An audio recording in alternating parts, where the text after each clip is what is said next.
നിങ്ങൾ ഇപ്പോൾ ഈ വീഡിയോ കാണുമ്പോൾ നിങ്ങളുടെ മുഖത്ത് ദശലക്ഷക്കണക്കിന് എട്ടുകാലുള്ള ജീവികൾ ജീവിക്കുകയും മരിക്കുകയും ചെയ്യുന്നുണ്ടെന്ന് പറഞ്ഞാൽ നിങ്ങൾ വിശ്വസിക്കുമോ?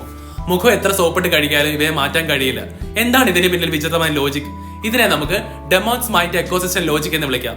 നമ്മുടെ മുഖത്തെ രോപകൂപങ്ങളിലും ചർമ്മത്തിലെ എണ്ണമയുള്ള ഗ്രന്ഥികളിലും ജീവിക്കുന്ന നഗ്നനേത്രങ്ങൾ കൊണ്ട് കാണാൻ കഴിയാത്ത കുഞ്ഞു ജീവികളാണിവ. രാത്രി നമ്മൾ ഉറങ്ങുമ്പോൾ ഇവ നമ്മുടെ ചർമ്മത്തിലൂടെ സഞ്ചരിക്കുകയും ഇണചെരുകയും ചെയ്യും. ഏറ്റവും വിചിത്രമായ കാര്യം എന്തെന്നാൽ ഈ ജീവികൾക്ക് മലവിസർജനം നടത്താനുള്ള അവയവമില്ല. അതുകൊണ്ട് ഇവ തിന്നു തീർക്കുന്ന മാലിന്യങ്ങളെല്ലാം ഇവിടെ ഉള്ളിൽ തന്നെ കിടക്കും. ഒടുവിൽ ഇവ നമ്മുടെ മുഖത്ത് വെച്ച് തന്നെ മരിക്കുമ്പോൾ ആ മാലിന്യങ്ങളെല്ലാം നമ്മുടെ മുഖത്തെ ചർമ്മങ്ങളിലേക്ക് പുറന്തള്ളപ്പെടും. അയ്യോ, അപ്പൊ ഇത് അപകടമാണോ എന്ന് പേടിക്കണ്ട. സിംബയോട്ടിക് സ്കിൻ പ്രൊട്ടക്ഷൻ ഹാക്ക് പ്രകാരം ഇവ നമ്മുടെ ചർമ്മത്തിലെ അമിതമായ ചത്ത കോശങ്ങളെ തിന്നു തീർത്ത് ഒരു പരിധി വരെ ചർമ്മത്തെ ക്ലീൻ ചെയ്യുകയാണ് ചെയ്യുന്നത്. ഇവയുടെ എണ്ണം കൂടിയാൽ മാത്രമാണ് മുഖക്കുരുവും ഇൻഫെക്ഷനും ഉണ്ടാകുന്നത്. അപ്പോൾ നമ്മൾ ആരും ഒരിക്കലും ഒറ്റയ്ക്കല്ല. കോടിക്കണക്കിന് ജീവികൾ എപ്പോഴും നമ്മുടെ കൂടെ ഉണ്ട്. ഇതുപോലുള്ള തകർപ്പൻ പുതിയ ലോജിക്കൽ കാര്യം ഇപ്പോൾ തന്നെ ഫോളോ ചെയ്യൂ. Stay logical. ബൈ.